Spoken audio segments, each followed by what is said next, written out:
Muy buenas noches, amigos, bienvenidos a la emisión estelar del Comercio TV. Aquí lo más destacado del día. Todos los países que tienen desnutrición crónica infantil guardan una media en común, y es la pobreza, pues son los niños y niñas más pobres y de las zonas rurales quienes tienen mayor prevalencia a padecerla. Eso es con papa, con carne de borrego, eso comemos, eso alimentamos a los hijos también. Mejor cría, mejor vivimos. Ese tiempo que no había nada mismo, ni centro de salud, ni doctores, nada, no había.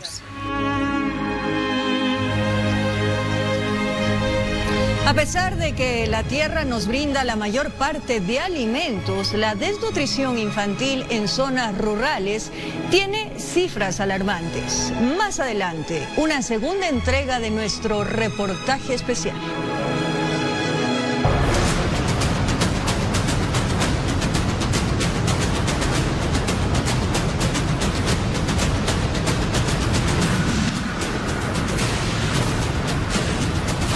El presidente de la República, Guillermo Lasso, confirmó la cifra de 116 reos fallecidos en los enfrentamientos en la penitenciaría del Litoral.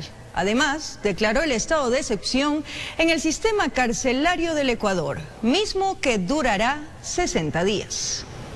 Preservar los derechos humanos de las personas privadas de la libertad. Con este fin, el presidente de la República, Guillermo Lasso, suscribió un decreto para la declaratoria del estado de excepción en el sistema carcelario. Por el plazo de 60 días, asimismo, este estado de excepción tiene como finalidad controlar las circunstancias que han alterado el funcionamiento del sistema penitenciario, restablecer la convivencia pacífica, el orden y el normal funcionamiento de estos. Dentro del Comité de Seguridad, Lasso además confirmó las cifras de fallecidos y heridos por la riña registrada en la penitenciaría del Litoral. 116 fallecidos y cerca de 80 heridos. Todas son personas privadas de la libertad. Ante la queja por la falta de información sobre el estado de los reos, el gobierno anunció que se habilita un centro de información. A llevar a cabo un acompañamiento a los familiares en el campo psicológico, en la asistencia de alimentos, de bebida y sobre todo de información del estado de sus familiares.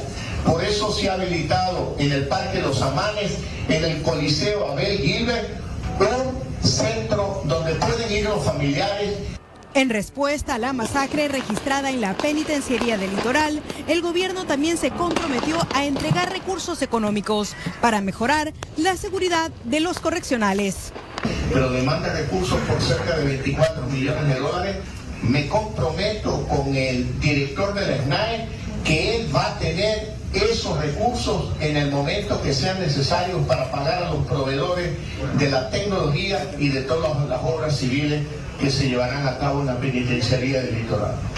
Informó Maite Morán. Una jornada de reclamos y desesperación se vivió en los exteriores de la penitenciaría del Litoral en Guayaquil. Las autoridades confirmaron más de 116 muertos producto de los enfrentamientos en este centro de reclusión.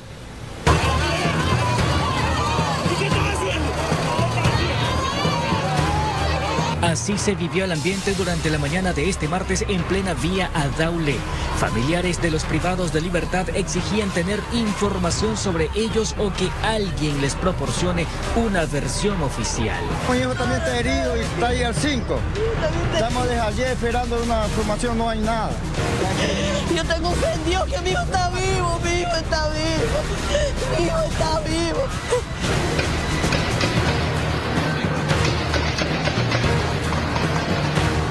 Desde la revuelta del martes, el acceso a la penitenciaría del Litoral quedó suspendido y hasta los abogados particulares debieron regresarse, ya que no lograron conversar con sus defendidos.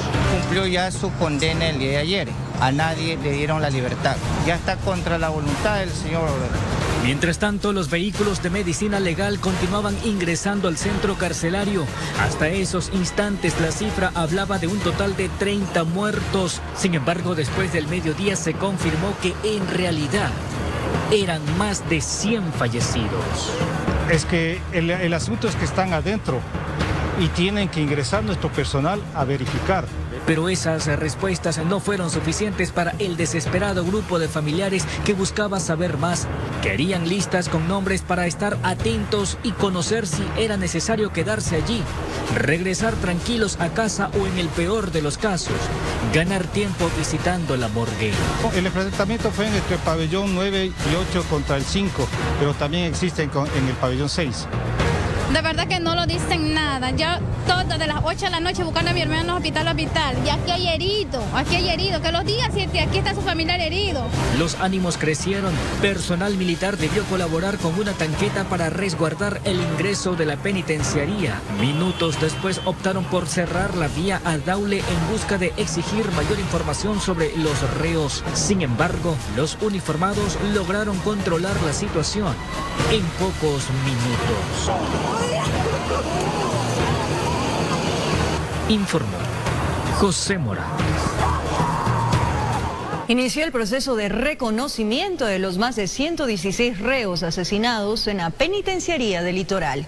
La diligencia se lleva a cabo en el Laboratorio de Criminalística. Esto queda al suroeste de la ciudad de Guayaquil, donde se dieron cita a decenas de familiares de los reclusos.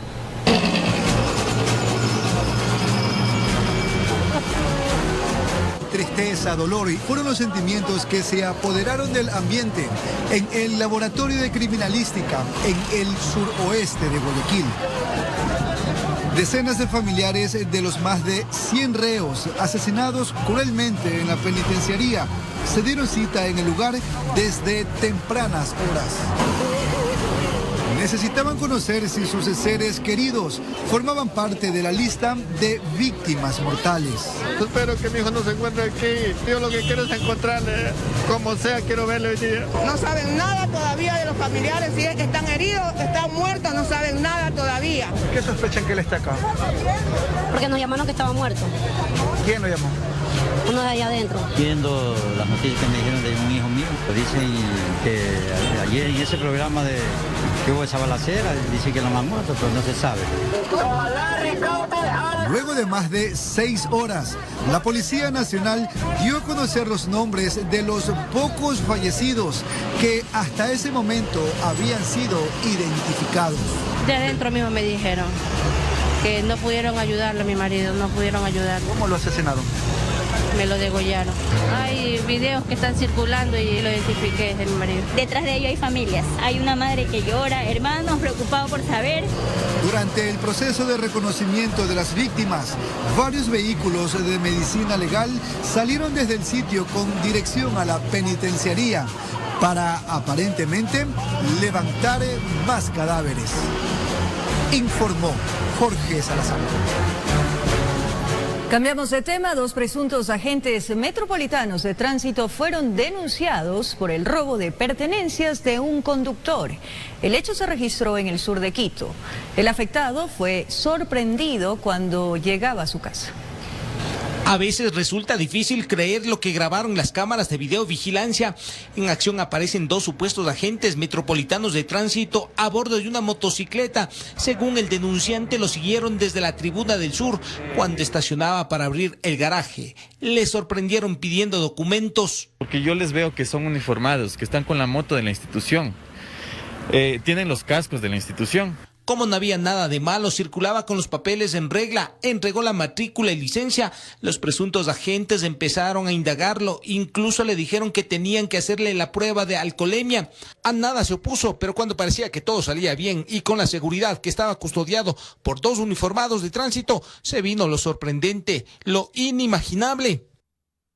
Se ve claramente en el video que se hizo viral que una persona de ellas se mete medio cuerpo y se sacan mis pertenencias. No me devolvieron los papeles del vehículo. Aprovecharon que el denunciante estaba de espaldas para llevarse la billetera y celular aparentemente.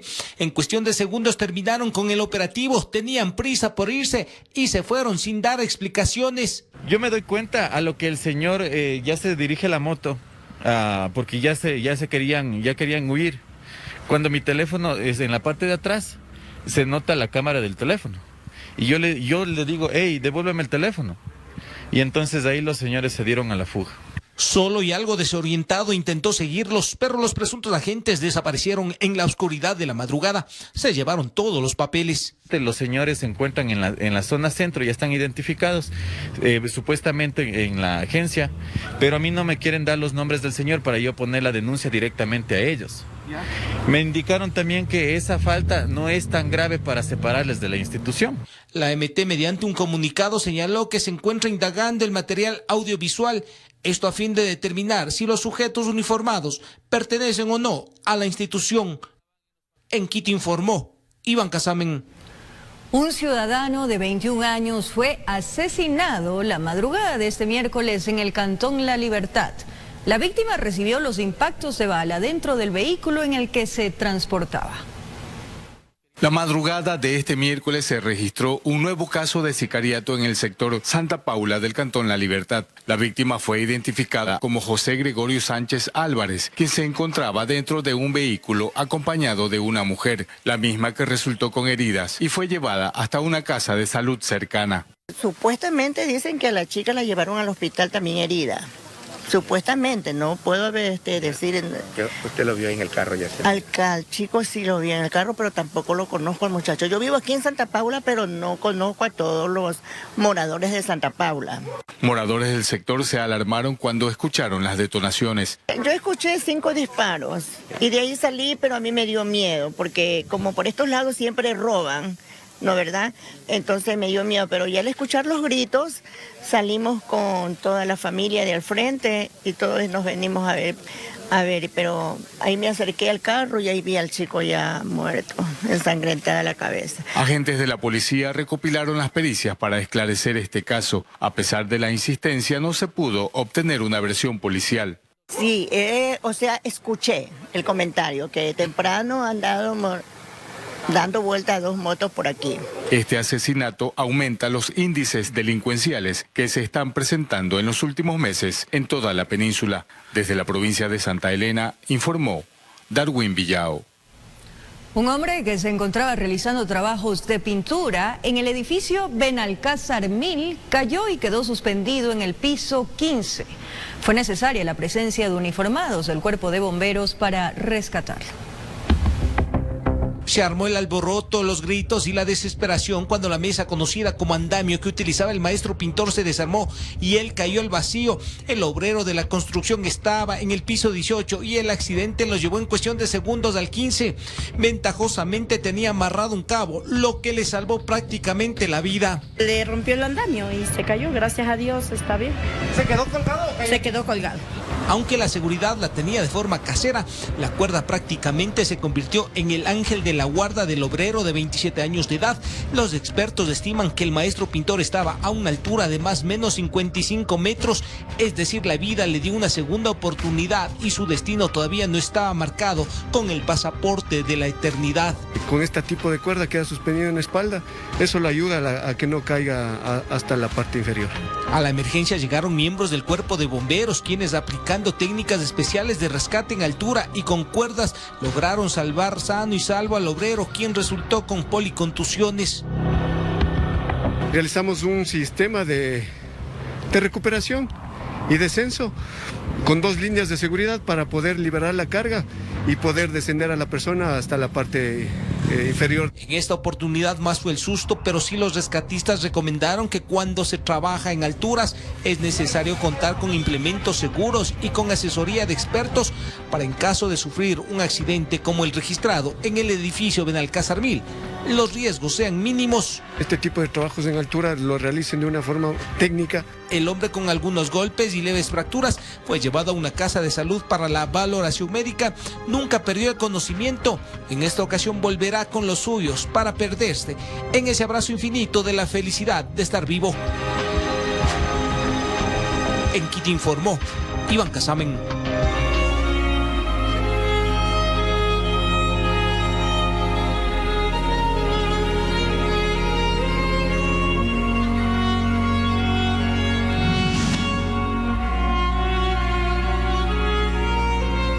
Durante décadas, América Latina ha luchado para erradicar la desnutrición crónica infantil. Varios países de la región, como Perú, han logrado reducir drásticamente sus cifras. En ese sentido, Ecuador apunta a bajar en 6 puntos esta problemática que atenta contra la salud y el desarrollo de los niños y niñas de la nación.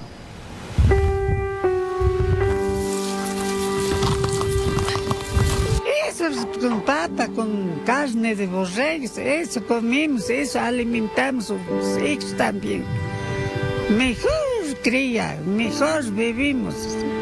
Ese tiempo que no había nada mismo, ni centro de salud, ni doctores, nada, no había. La malnutrición en los niños, asegura la CEPAL, tiene entre sus múltiples efectos un impacto en el progreso social y económico de los países. ¿Cómo les alimentaba? ¿Qué es lo que más tenía que darles de comer a ellos? Papas, así mismas, papas cocinadas, habas cocinadas y mis yocos. Eso. Y cuando les llevaba al centro de salud y todo, ¿qué decían, por ejemplo, del peso y esas cosas? En veces decía peso normal y en veces decía falta de peso. Y que la lucha por erradicarla viene desde tiempo atrás, al punto que de 1990 a la actualidad se ha reducido a la mitad. En Ecuador, el gobierno de Guillermo Lasso busca atacar con firmeza esta problemática. Es muy buena idea que atajemos este problema, que es un problema que surge, viene de tiempo atrás, que los sucesivos gobiernos no han podido atajar, y que ahora tenemos una oportunidad, puesto que está, digamos, en el nivel más alto de interés por parte del presidente. Aunque en gobiernos anteriores no se logró mayores resultados, la batalla contra la desnutrición crónica infantil, confirma una investigación del MIES de 2015, buscó mecanismos de tipo social para frenar la situación. El estudio concluye diciendo: las políticas implementadas en los últimos años, entendiendo entre ellas a los diferentes programas de desarrollo infantil integral, de salud y educación, han incrementado sensiblemente el proceso de reducción de la desnutrición crónica en el Ecuador. Sin embargo, la prevalencia de esta problemática se considera aún alta. Ese compromiso de 6 puntos porcentuales en los próximos 4 años nos parece razonable, nos parece factible y exige de una serie de medidas que tiene que tomar el gobierno, que las está tomando esas medidas. Al menos hay una estrategia en la que nosotros también, como ustedes, hemos colaborado. Con esos 6 puntos porcentuales, Ecuador incluso lograría un mejor desempeño que Perú en erradicar esta problemática. Ahí hay que recordar que el vecino del sur pudo menorar la desnutrición crónica infantil a la mitad entre 2007 y 2014, es decir, en 7 años. El enfoque del combate a la desnutrición crónica infantil se va a realizar en 90 cantones, donde se ha priorizado en base a su situación de pobreza, extrema pobreza, y adicionalmente a la prevalencia que se ha encontrado respecto a los índices de nutrición crónica infantil. La CEPAL ubica la desnutrición crónica infantil como el hambre oculta, pues la deficiencia de micronutrientes no genera ningún efecto físico visible, pero puede ser perjudicial. Un 35% de la población del país, son 17 millones de habitantes, un 17% son niños. 1 de cada 4 niñas y niños menores de 5 años, el 23%, presenta desnutrición crónica infantil. 23% para niños menores de 5 años y 27% para niños menores de 2 años. Todos los países que tienen desnutrición crónica infantil guardan una media en común, y es la pobreza, pues son los niños y niñas más pobres y de las zonas rurales quienes tienen mayor prevalencia a padecerla. En nuestra última entrega conoceremos la hoja de ruta del gobierno para erradicar este mal que golpea a una de las poblaciones más vulnerables. Informó Javier Rosero. Gracias por seguir en sintonía de la emisión estelar del Comercio TV. Y atención, como lo anunciamos, Jorge Yunda ya no sería alcalde de Quito. La Corte Constitucional falló en su contra y aceptó la acción extraordinaria de protección presentada por Santiago Guarderas. La suerte de Jorge Yunda este 29 de septiembre cambió. Es que la Corte Constitucional dio paso a una acción extraordinaria de protección planteada por Santiago Guarderas en contra de la sentencia de la jueza María Belén Domínguez y de la Corte Provincial de Justicia de Pichincha, que lo ayudaron a mantenerse en el cargo pese a que en junio pasado fue removido por el Consejo Metropolitano. Reaccionó entonces a través de su cuenta de Twitter. Gané en las urnas. Asumí la administración de esta ciudad en la peor crisis de su historia. Nunca cedí principios y eso me pasó factura, pero no me arrepiento. Gracias a mis votantes, seguiré luchando internacionalmente por ustedes. Me voy en paz. Suerte a los que quedan. En el documento de la Corte se señala declarar que la sentencia del 1 de julio del 2021 por la jueza de la Unidad Judicial de Violencia contra la Mujer y la Familia vulneró el derecho a la seguridad jurídica y el debido proceso. Asimismo, recalca declarar que la sentencia dictada el 30 de julio del 2021 por la Sala Especializada de lo Civil y Mercantil de la Corte Provincial vulneró el derecho al debido proceso. Como medidas de reparación dispone dejar sin efecto ambas sentencias. Ediles también se pronunciaron. El tiempo nos ha dado la razón, hemos fiscalizado la gestión desde el primer día, hemos denunciado las irregularidades y hemos votado a favor de la remoción porque se ha cumplido con el debido proceso. Una nueva oportunidad para nuestra ciudad, escribió Eduardo del Pozo. Con la decisión, Santiago Guarderas asumiría la alcaldía. Informó Marilyn Jaramillo.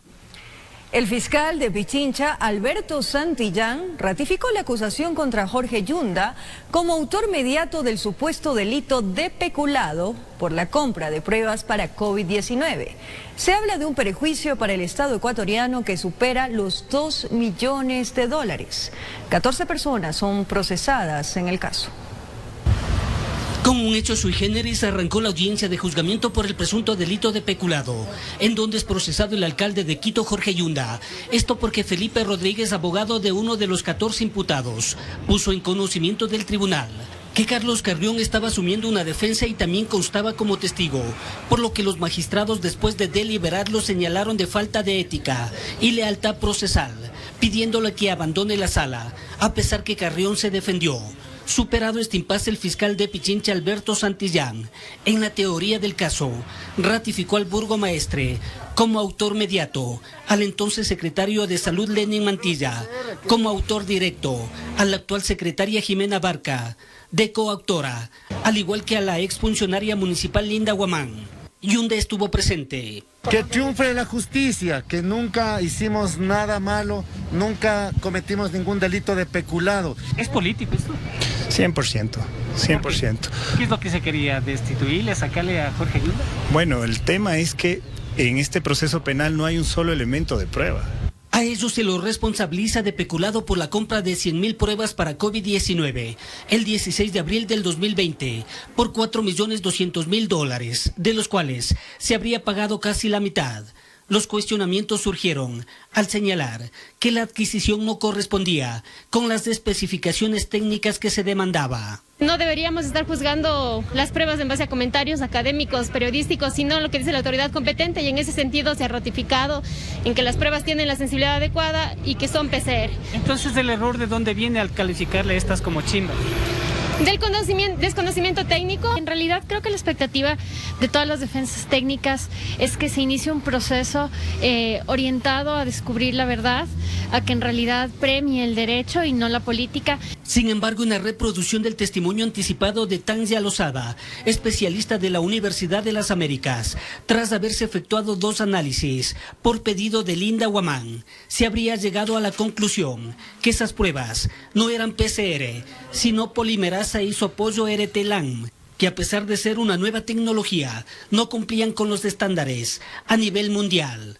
La Fiscalía habla de un perjuicio al Estado ecuatoriano de $2.235.000.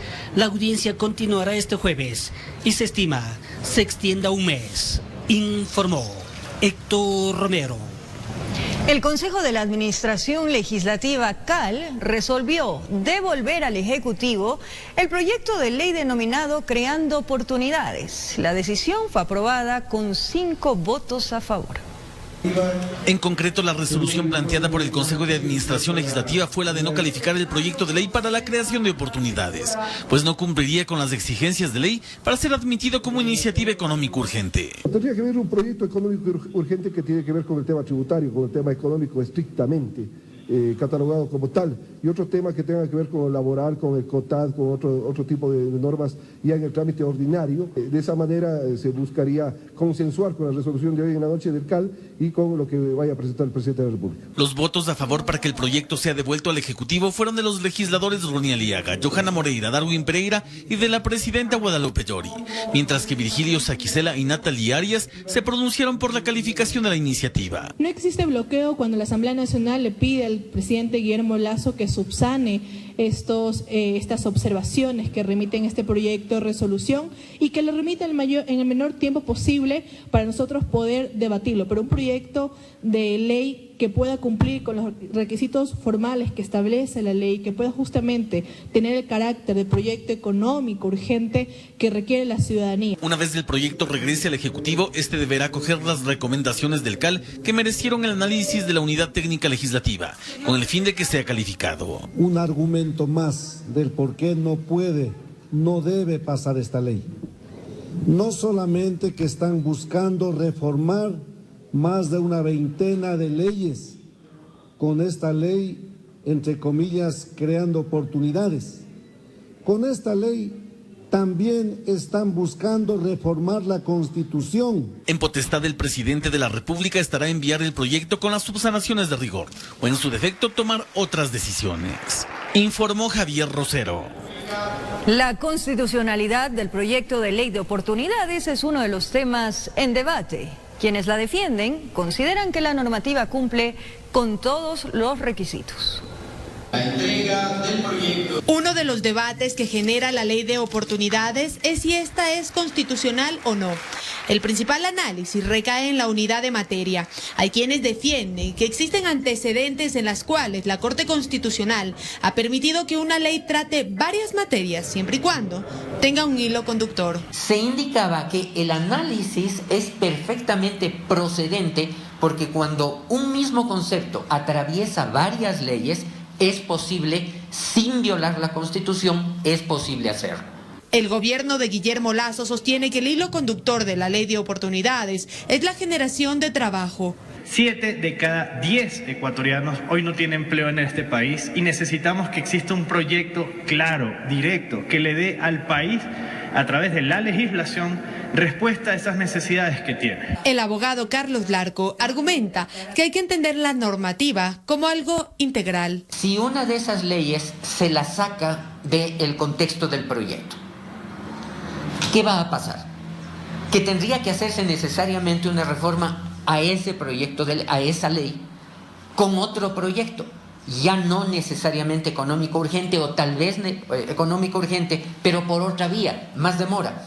Ante la duda de si puede coexistir un código laboral y una ley de oportunidades que trata temas de los trabajadores, el ministro Patricio Donoso enfatizó en lo siguiente. En este momento hay un código laboral que tiene 83 años de vigencia. En este momento hay la Ley Orgánica de Servicio Público, que también norma el trabajo de los funcionarios públicos. En este momento está vigente la Ley de Justicia Laboral. Por tanto, hay varios ejemplos de cómo sí pueden compartirse leyes con respecto a la temática laboral, que es quizás la mayor preocupación que tenemos los ecuatorianos. Informó Valeria Navarro. Luego de los allanamientos que se realizaron en su domicilio y oficina como parte de acciones relacionadas al caso denominado Las Torres, José Joaquín Franco dijo que es víctima de un acto carente de motivo. El informe en la siguiente nota. El pasado viernes, la Fiscalía allanó una vivienda en la vía San Borondón y oficinas de la Contraloría General del Estado en Guayaquil como parte de una indagación previa derivada del caso llamado Las Torres. Ese día, en su cuenta de Twitter, la Fiscalía informó que allanó el domicilio de José Franco en el marco de una investigación por presunto tráfico de influencias en el que también estaría involucrado el excontralor Pablo Celi. El abogado José Joaquín Franco indicó que no ha intervenido en la comisión de delito alguno y calificó los allanamientos como un acto injusto. En el comunicado, Franco expresa: el día lunes 27 de septiembre me presenté personalmente en las oficinas de la Fiscalía General del Estado con la finalidad de entregar, como en efecto entregué, una primera exposición y petición debidamente fundamentada relacionada con mi no consentida intervención en el caso denominado Las Torres, que involucra al excontralor Pablo Celi por supuesto tráfico de influencias. No soy ni he sido funcionario público, soy abogado que ejerce su profesión libremente y con corrección, informó Roselena Vascones. Carolina Llanos, una de las involucradas en el triple crimen de Quinsaloma, fue declarada inocente. La procesada analiza tomar acciones contra el Estado. Llanos permaneció en prisión durante 8 años. Un tribunal de la Corte Nacional de Justicia restableció el estado de inocencia de Carolina Llanos, acusada de ser la autora intelectual de un triple asesinato ocurrido en el 2011 en la provincia de Los Ríos, en el denominado caso Quinsaloma. Los magistrados Byron Guillén, Adrián Rojas y Mercedes Caicedo aceptaron la revisión de la sentencia de 20 años que pesaba sobre Llanos, y con ello se levantó las medidas cautelares. Ha declarado inocente a Carolina Llanos Romero, quien fue declarada autor intelectual por no existir pruebas de haber cometido ese delito, por no haber existido un nexo causal y por haberse evidenciado con los documentos secretos desclasificados de la SENAIN que ella fue vinculada al caso de Quinsaloma por ser la pareja sentimental del asambleísta Galo Lara de Sociedad Patriótica. Llanos permaneció 8 años en prisión en la cárcel de mujeres en Guayaquil. El último año y medio con prelibertad y presentación periódica ante la autoridad competente. ¿Quién me va a devolver los 8 años que estuve en prisión? ¿Quién me va a devolver a mi hijo que salvajemente me golpearon y yo perdí a mi hijo en prisión? ¿Quién me va a devolver todo eso? Señora, ya no estar con mis abogados a ver si le ponemos una demanda al Estado. Dentro de las investigaciones se desprendió además una presunta responsabilidad de Gilbert Llanos, hermano de Carolina Llanos, pero este fue declarado inocente en el 2020. Con esto, las acusaciones contra la procesada quedaron sin piso. El exasambleísta Galo Lara salió de la cárcel en agosto del 2018, luego de haber cumplido con el 40% de la sentencia, como cómplice del triple asesinato, acusación que se dio en el gobierno del expresidente Rafael Correa. Lara se desempeñaba en ese entonces como asambleísta de Sociedad Patriótica. Informó Marilyn Jaramillo. En otro ámbito, en la siguiente nota les contamos la historia de María, una mujer que a sus 67 años ha tenido que hacerse cargo de sus 4 nietos luego del fallecimiento de su hija. Su desesperación crece con el pasar de los días porque al no tener un trabajo estable tampoco tiene con qué alimentar a sus pequeños.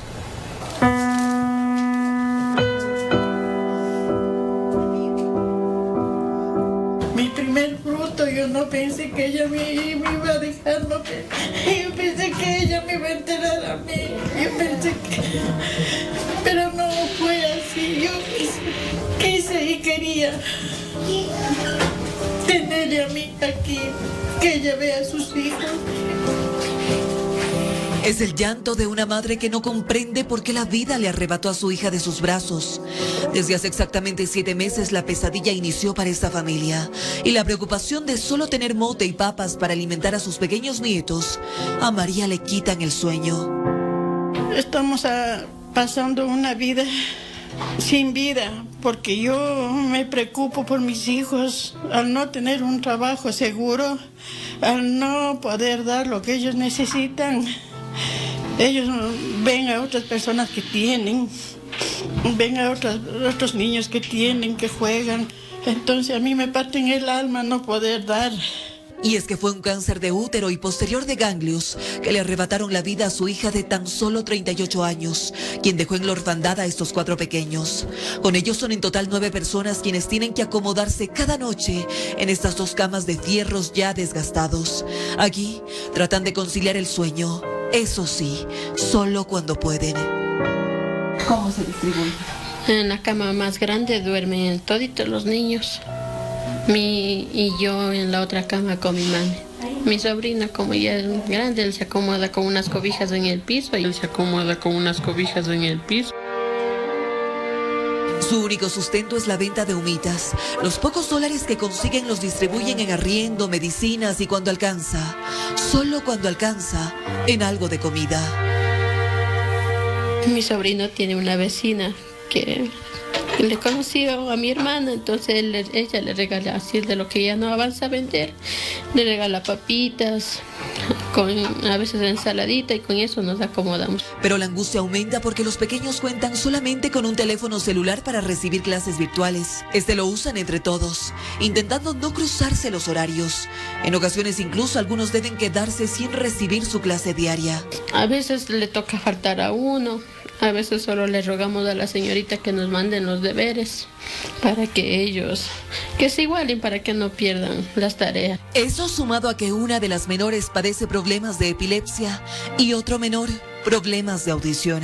Si usted que está en casa desea ayudar a esta familia que atraviesa por uno de los momentos más difíciles de su vida, puede hacerlo a través de la cuenta 2201-252081 a nombre de María Yunga, o comunicarse al teléfono 099-80-21094. Con imágenes de Hernán Guano, informó Ismenia Solórzano.